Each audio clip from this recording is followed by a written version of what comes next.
Donald J. Trump.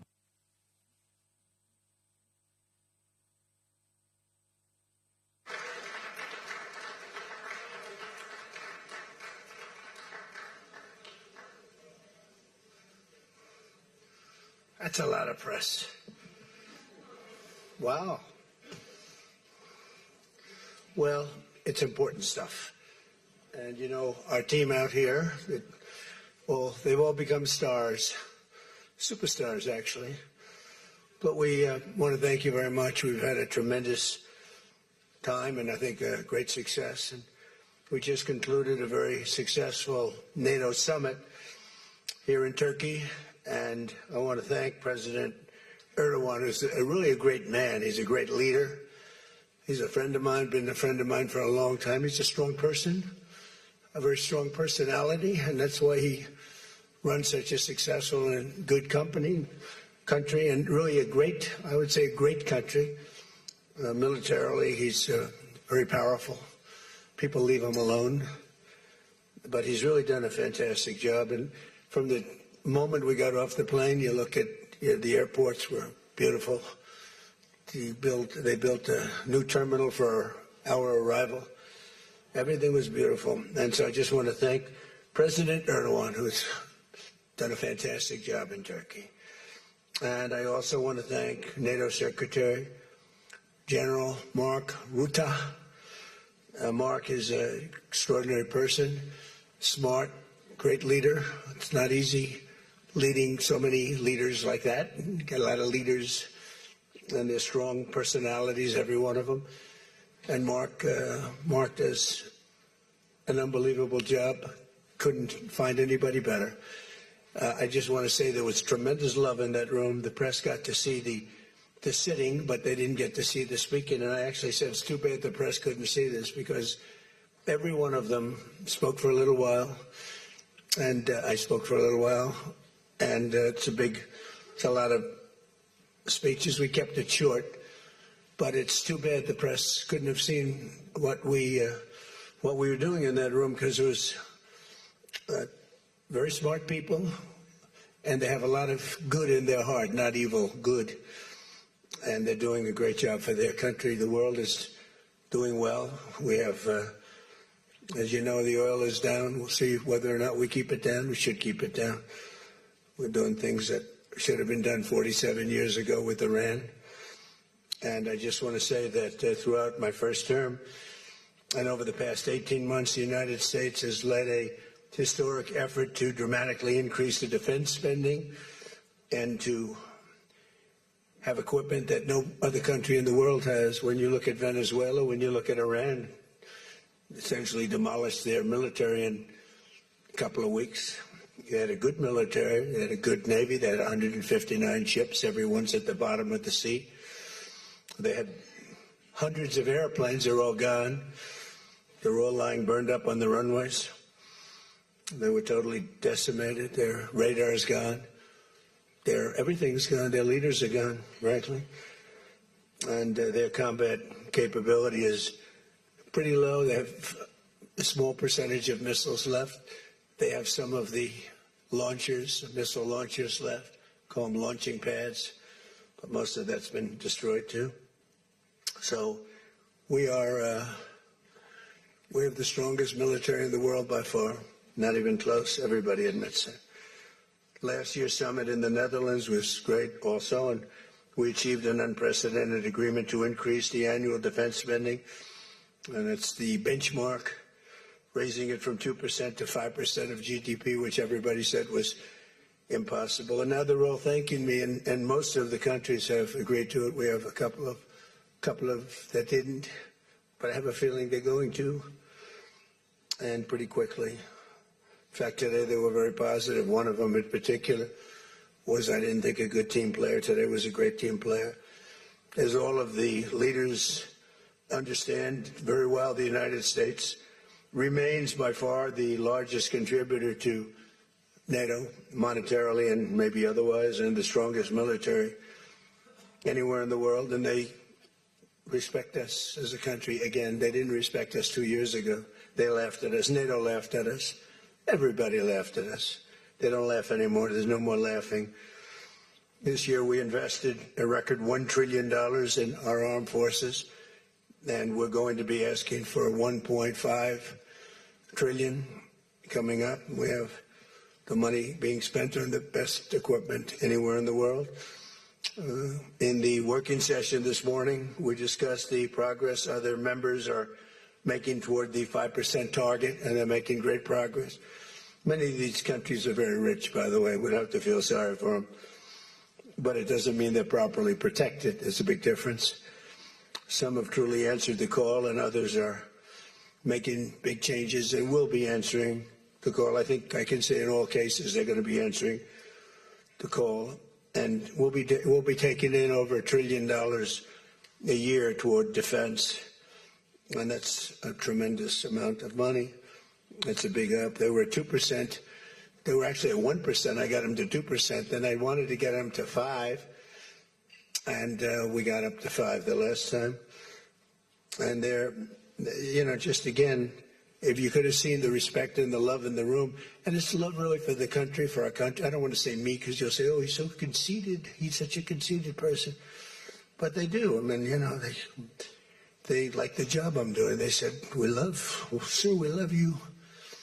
These are grown people saying that. Isn't that nice? Maybe, I don't know, maybe they're trying to get to me. And in the way they did, because there was tremendous unity in that room. And I urge all nations to accelerate their plans to get the benchmark as quickly as possible. The benchmark is going to be that 5% number. That's the number it should have been for years. As a result of the commitment we achieved last year, defense spending of other NATO members surged by more than almost $150 billion in 2025, and much of that money is being spent on American-made equipment. They all want American-made equipment. We're pushing very hard to have the defense companies. They're great. We make the best equipment, the Patriots and the Tomahawks, and everything we have is considered to be the best. Not by me. It's everybody wants it. I wish we made it faster because we could sell as much as we could make. And as you know, I had Lockheed and every one of the companies, all of the companies who are Raytheon as an example, Boeing. So many of those great companies are now building plants. They had big plants, but they were using them 24/7. I said, that's not the way to do it. You have to build more plants. You don't have to just go overtime. No tax on overtime. Remember that, please. No tax on overtime. Those people are happy. But they were doing literally 24 hours to get the Tomahawks done and the Patriots done and all of the other defensive and offensive equipment done. It's the most sought after equipment in the world. You saw that with Venezuela, where they had a lot of great equipment that wasn't ours, and it didn't work. Our equipment works, but we have to produce it faster for other countries, for everybody, including ourselves. We have to produce it faster. So we think within a year and a half max, we'll be, instead of waiting for a year or 2 years, we'll be having it on a 2-week wait, maybe a 1-week wait. That's what I want. And it'll do really well. A lot of people are, you know, just waiting. They're waiting. They want to get this defensive equipment, maybe in particular the defensive equipment, but offensive and defense. As much of that money is being spent on American-made equipment. That's the money that the European and Canada are spending, European countries mostly, and Canada. And they're spending that with the United States, largely. And it's American-made, made in the USA, as we say. Weapons, munitions, supporting thousands of American jobs. This will increase. We have the highest number of jobs. Right now, we have the most people working in the United States that we've ever had in the history of our country. We have the biggest investment ever made, $19.2 trillion. That's 6 times more than we've ever had. Think of it, 6 times. And what did that were tariffs. Without the tariffs, I think we would have done fine, like at about 2 or 3. The last administration had much less than $1 trillion invested for 4 years. We have $19.2 trillion invested in 1 year. We haven't gone into the extra almost a half a year. 1.5 years. Those numbers won't come out for a little while. So we have 19.2 trillion, not billion, not million, trillion with a T, invested in plants and equipment that's being built all over the country. Eli Lilly is building plants, big drug, Merck, all of them, the drug companies are building. The car companies are building like crazy. In fact, as you probably saw a big announcement yesterday, Toyota is leaving Mexico and they're going to build one of the biggest car manufacturing plants in the world in Texas. That's because of the tariffs, because we don't mind if you build in Mexico, but if you build in Mexico, you have to pay 25% tariff. If you build in Japan, or if you build in any place, China is a much higher tariff. It's 100% tariff because we don't want to lose our jobs. We don't want to have our workers lose their jobs. We have the largest number of plants being built for the most money ever in the history of our country. Car plants, AI plants, and all other plants, pharmaceutical plants, chips. We're not giving anything. All we're saying is, if you don't start, if they will give them 1.5 to 2 years to build their plant. If they don't have that, they have to pay 100%, 200%, even 250%. If they make a chip, or if they make a car, if they make pharmaceuticals. So the pharmaceutical companies are moving in at record levels. There's never been anything like what's happening. Let me put it a different way, put it to you in a more broad fashion. There has never been anything like has happened with this country or any other country in the history of the world. There has never been growth. There's never been manufacturing plants being built. We have so many being built. And in the big ones, like AI, some of the AI, we let them build their own electric plants. We force them to build. We don't want it because the old grid that we have wouldn't be able to supply. They need, just as an industry, more energy than the entire country produces right now, when you think about it, which is incredible. So take all of the energy that the United States produces and that one industry, which is so big, so powerful, it needs more than that. In fact, some people say almost double. So this was my idea. I said, you can never service that. You can't reinvigorate the grid. You can make it better, but nothing like that. You wouldn't be able to build. And we're leading China in AI. Well, in just about everything. But we're leading China in AI. Even in TikTok, I was watching somebody say, oh, the TikTok deal, it's so bad well, because they say the deal was incredible, but they think the word that gets out is bad, except the numbers just came out, and I'm #1 on TikTok, and all I do is talk about communism, right? So it's sort of good. I used it to get elected, too. But, you have to get your word out. But the numbers came out just a little while ago, and I was #1, some ridiculous number. I've never heard of numbers like that, but #1. And all these entertainers are number 27, 29. It's crazy. I don't even understand myself. But that means that my word's getting out about how great our country is, how successful our country is, and how bad communism is, and how bad these lunatics are that are running for election that don't sound good, don't think good, and don't look good. I don't see any looker. I don't see anybody with the look. You need the look, I guess. You need something, but they don't have it. And I think they'll fade fast. And it's not social democrats. This is not a social these are communists that are running. And they don't want God. They don't want successful things to happen for our country. They don't want to have a successful country. I think they're sort of crazy. As European nations rebuild their militaries, American equipment will be the largest beneficiary. The defense companies are going to be making most of that equipment. They want the American equipment because it works better. It's not a question of anything else. We make the best equipment in the world. And to that end, I provided other leaders with an update on the steps we're taking to rapidly scale up production in the United States. And they wanted to hear that because they don't really want to get it in 4 years, 5 years. They want to get it like in a week. And we'll actually be at a point like that in the not too distant future with the plants that are being built. The defense plants, it's incredible. Lockheed is building, I think, 5.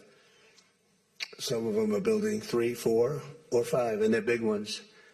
It's going to quadruple the output of we have with the munitions and the basic equipment itself, whether it's a Patriot or Tomahawk missile or any of the missiles that we make many missiles, different types, for different occasions. And just today at the summit, we announced $3 billion of new defense investments with U.S. companies. And Lockheed Martin will establish a world-class Patriot missile sustainment facility, a big deal in Europe. They're given a tremendous incentive by Europe to do that. All goes to the benefit of us and Europe because they're getting the best equipment. Northrop Grumman is moving forward with the sale of advanced American drone technology. We're actually the leader in drone tech. A lot of people don't know that. We have the most sophisticated drones in the world. And we're a real, I guess we're the leader, but we'll soon be the leader by many times over. And Lockheed and Rheinmetall are announcing a partnership to build the Army Tactical Missile Systems, which is a big deal. And Anduril is announcing a deal to build their new Barracuda missiles, which is a very highly sophisticated, fast missile. And we're doing that for Poland. Poland's doing very well, by the way, with a very, very good president, great president, I think. All of these agreements directly benefit the U.S. defense industry and base, and what it really does is it means jobs. And again, I have to just say that when Toyota announced yesterday, I wasn't that surprised, but everybody wanted to get that. That's the largest, I think it's going to be the largest plant in the world, car plant, and they're moving into the United States. And again, they're doing that to avoid paying the tariff, because if you build your product here, you pay no tariff. If you don't, you pay a 25% tariff, depending, 35% sometimes 100%, 200%, depending on what the product is. As an example, we're doing great on steel because we charge tariffs. And now all of a sudden the steel industry, which was absolutely dead a few years ago, I revived it in my first term, pretty good. And then they blew it in the Biden term. What a shame. They just blew it right out the window. They had no idea what they were doing. And I quickly revived it at the beginning of this term, year and a half. And the steel business is through the roof. We don't even make aluminum anymore. Now we're going to have the largest aluminum plant in the world being built in Oklahoma. I love Oklahoma. 77 out of 77 counties, 3 times.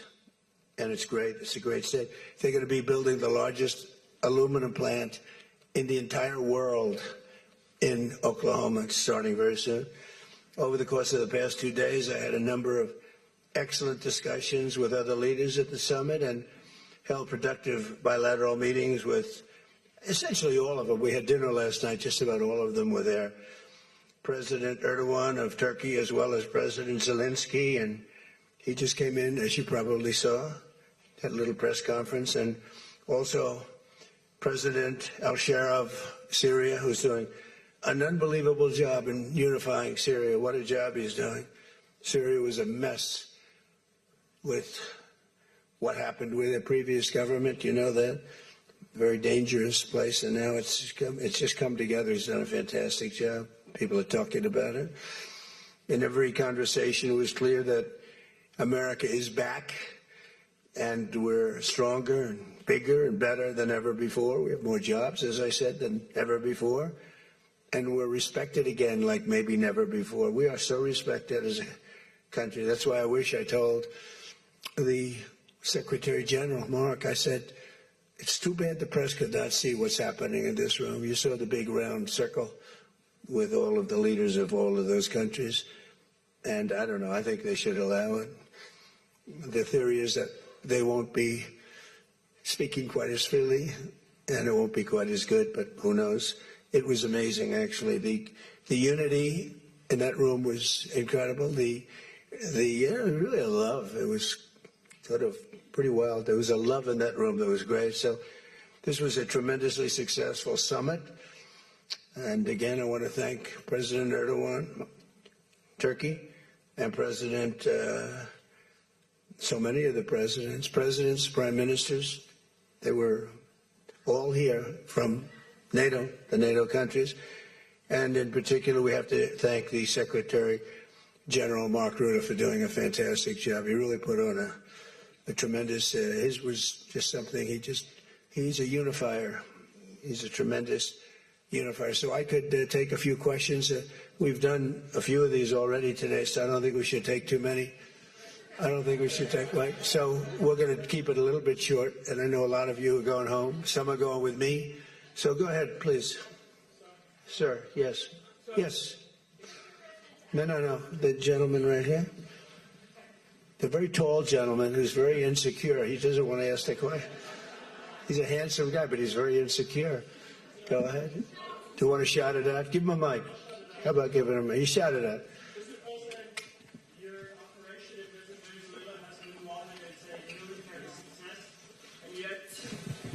War seems to be a strategic dead end for you. Why are you apparently unable to end the Iran war? So I think we're doing just the opposite. The Iran war has been a tremendous military success.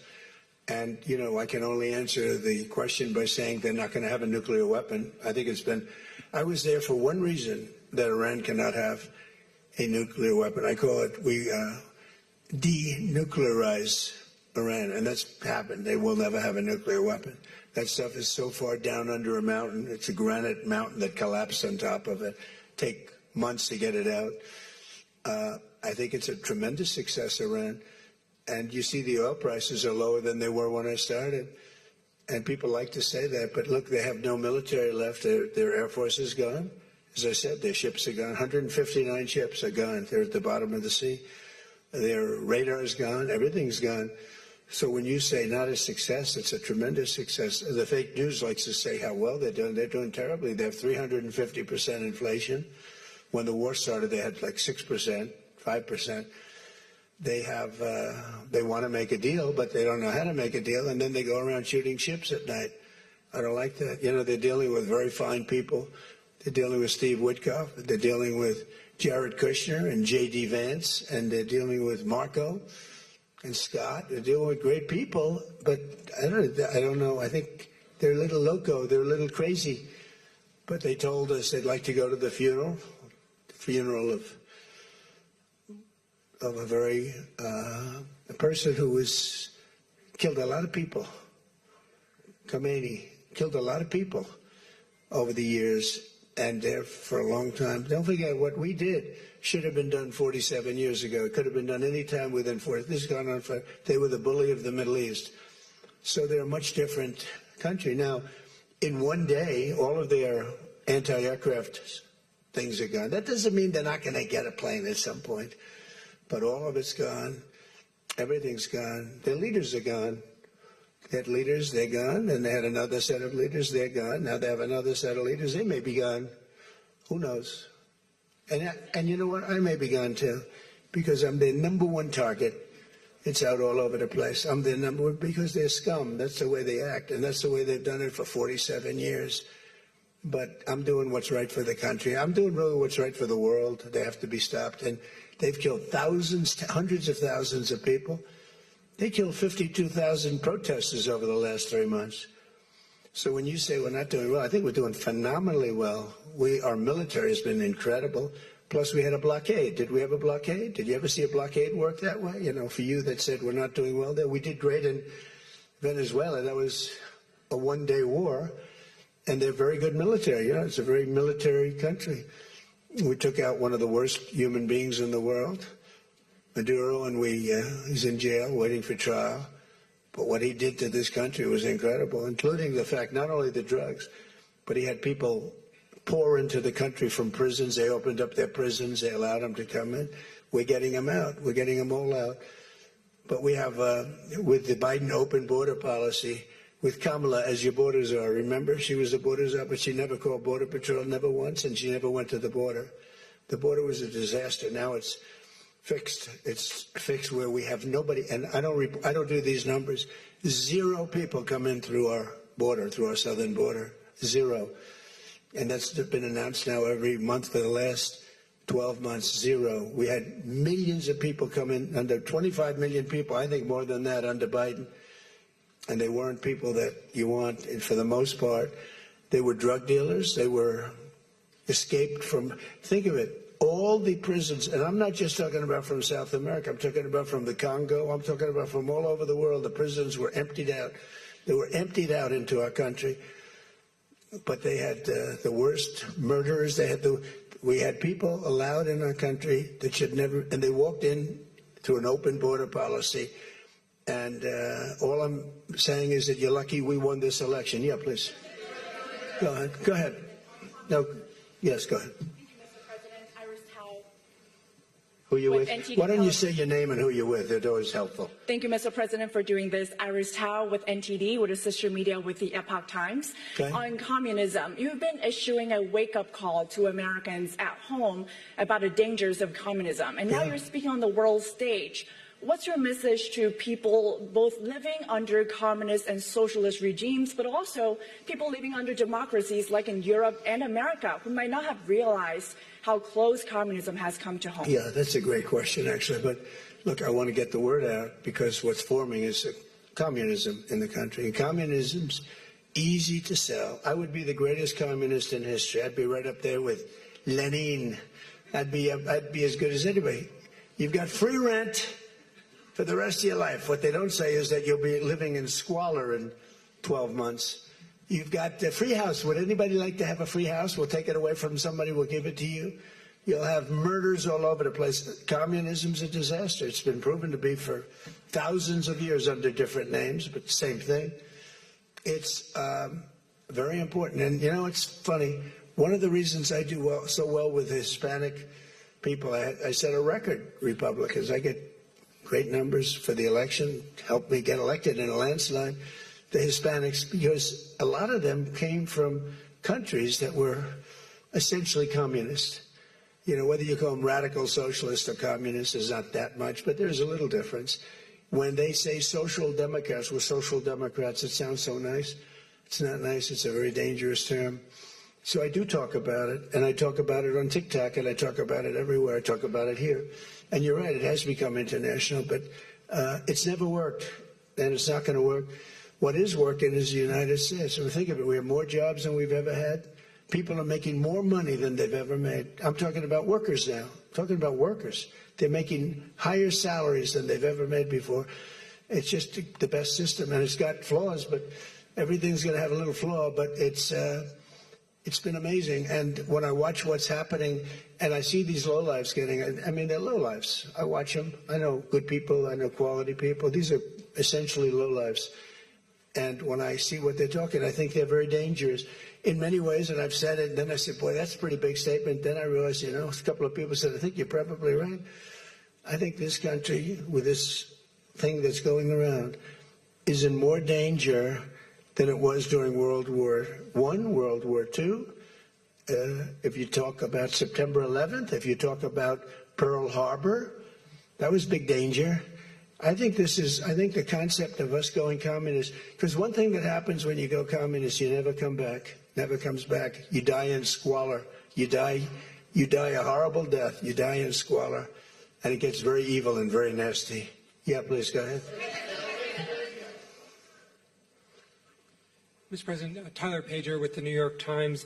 Last month you said Iranian leaders were very rational people, nice people to deal with, strong people, smart people. Today you said they were scum, sick people, and being led by sick people.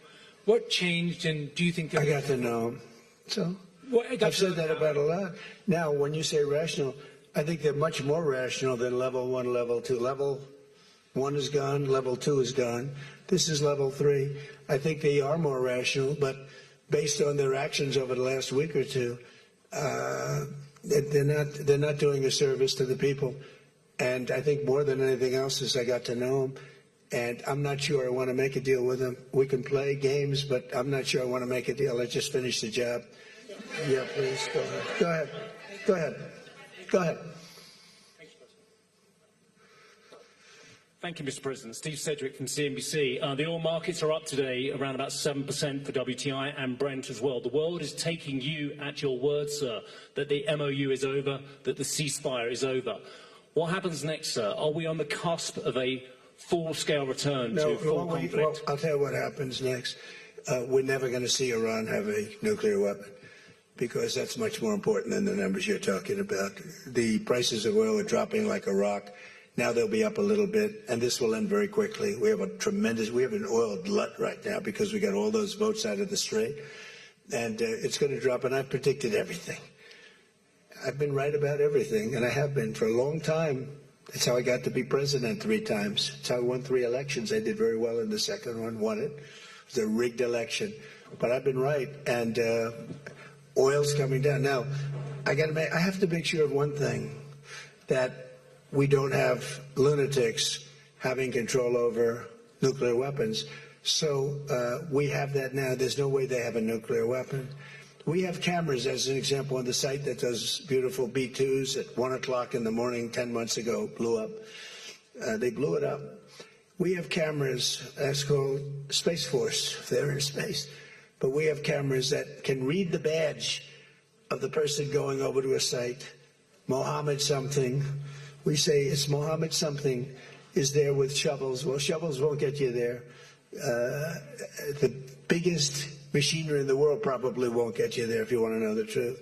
It's way, way below. But we're watching that, and if anybody goes there, they get blown up. So nobody's going to touch that. Eventually we'll take it. But what we do have is we have that. That's gone. If we wouldn't have had that, they would have had a nuclear weapon, and they would have wiped out Israel. If I weren't president, Israel wouldn't exist. Now, we did it 2 times. When the JCPOA, the Obama deal, when that was originally conceived, everything went to Iran. $1.7 billion in cash, hundreds of billions of dollars. They thought they could buy peace with these people. You can't do that. So the big thing we have is, more important than anything we can talk about, is you can't let lunatics have nuclear weapons, and we've stopped that. And that should have been stopped on a couple of other occasions, too, with different countries, but they didn't do that. Yeah, please.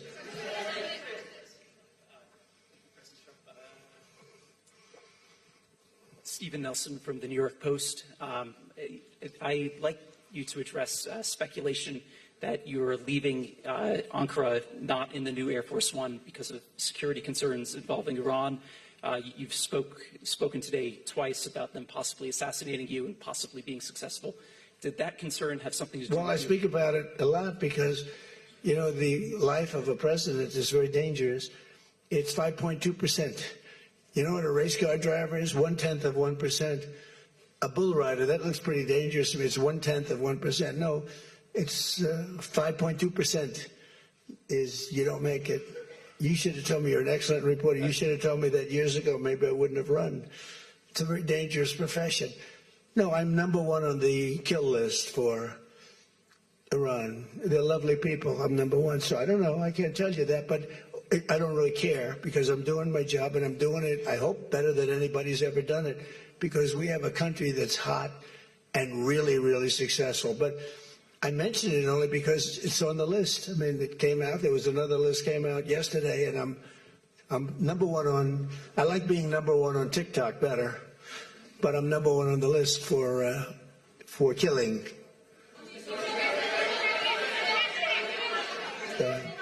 Go ahead. Hey, Sean McCreesh, New York Times. But why aren't you flying the new plane home? Say what? Why aren't you flying on the new Air Force One home? It's flying to Europe, to one of the big bases, 2 or 3 of the big bases, where we can show it to the people. And we'll be going home by normal methods. But we have it going to Europe, to a couple of bases, actually 1 in particular, but it's going to go to a couple of bases, stop, so the soldiers can see it, because it's truly magnificent. Yeah, please. Go ahead. Do you want to go? Okay, go ahead. Mr. President, Harici Media, Tunca Koç, Türkiye. Mr. President, it seems that the war with Iran may start again. What do you expect from your European allies? I don't think it's going to start again. I think it's going to go very quickly. They hit a couple of ships, and so we hit them much harder. When they hit, we hit 10 times harder. You know, we hit much harder than they do. We have a lot better equipment than they do. We may even, somebody asked before, do you think you'll hit them tonight? I said, we might. Yeah, we might. But when they hit, we hit. You know, it's what we use their language. We speak their language. No, I don't think so. I think anything that happens is going to be over very quickly, and we'll only make it safer, including for oil. Oil is going to be very free, very easy, and it's going to happen very fast. We have the Hormuz Strait, the boats have pulled out. I mean, it is a gusher of oil right now. We have a lot of oil. And no, anything that happens is going to happen very fast. We're not looking for long term. Okay, go ahead, Red. Mr. President, you said today, with MS Now, you said today that countries... You're with who? MS Now. MS Now, that's a failing network. Why would you want to work for them? MS Now, can you imagine? They wanted to get away. They took the name NBC because they were embarrassed by it. Go ahead, let's go. When do you hear this question? You said today that countries like Spain, Italy, and the UK were not there for the U.S. and its war with Iran. Should those countries be attacked, will the U.S. be there for them? Well, I'll tell you what. Number one, Spain has been very bad, but, you know, Italy's been good, and almost all of the countries have been good. They just had a bad moment. They didn't help us. We didn't need the help, but if we would have wanted the help, I said, by the way, if I want help, Sir would rather remain on the sidelines, and I didn't like that answer. UK gave an answer that was sort of weirder than that. They went out. I said, would you like to help? They said, we do, but we want to wait till the war is over. This was not in the spirit of Winston Churchill. So, yeah, I mean, I'll tell you what, I can only say if there's one word that comes out of today, it's unification. I've never seen anything like it. Every one of those countries, they love us, they love each other. That was tremendous unification. It was a nice thing to say, and it was a very fair question, too. Yeah. Green? Yeah, you're wearing green, right? Thank you, Mr. President. Eda Turul from Haber Global TV, Turkey. Mr. President, after your meeting with President Erdogan, can you tell us whether you and President Erdogan reach an understanding on Turkey's return to the F-35 program and the future of U.S.-Turkey defense cooperation? And do you believe U.S.-Turkey relations are entering a new chapter right now? Well, I had a great relationship in my first term. You remember Pastor Brunson, and he was put in jail for 35 years, and I called. He was an evangelical hero, actually, very good man. And I called President Erdogan, and he let him out. I didn't pay anything like Obama and Biden pay billions of dollars all the time. I never paid any for anybody. I just let him out. Let him out. But in this case, I didn't say it the second way. I said it the first way. I said, look, he's a good man. He's highly respected in the evangelical, and I'd like you to let him out. And he was in my office, in the Oval Office the following day, Pastor Brunson. I had a great relationship. When Sleepy Joe Biden got in, bad things happened with a lot of things between the border. Everything was bad.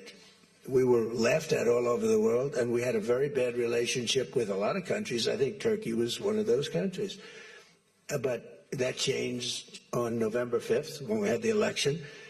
And it's one of our best relationships. We have a great relationship. And they're talking about the F-35 airplane, and it's the best plane, and everybody wants it. And we have to make a decision who we give it to. I mean, my inclination, because he stayed out of, he's not a huge fan of Bibi, and he's not a huge fan of Israel, but he stayed out of that war. He could have gone into that war very easily, and he didn't. At my request, he stayed out of that war. He's been a very good ally. I mean, Marco could tell you we have a very strong relationship with Turkey. You know, it's a very big country. It's a very powerful militarily. It's the second most powerful country in NATO. It's a NATO country. So whether or not we do that, I haven't totally made up my mind. But my inclination is to say, look, he's done everything. He's helped us in so many different ways. And you know who else has been good to us? China. China never came into the war. They get 50% of their oil from Hormuz Strait. They never came into the war. They never said, I'm going to send a ship in 5 destroyers along each side of the ship. They never did. No, President Xi's been great. Everyone's been sort of great, to be honest. You know why? Because they respect our country again. They laughed at our country. They thought we were a bunch of fools. They saw a president that couldn't talk, he couldn't walk. It was a disaster. They lost respect for our country, but now they have more respect for our country than they've ever had before. Thank you all very much. We'll see you back. Thank you very much, everybody.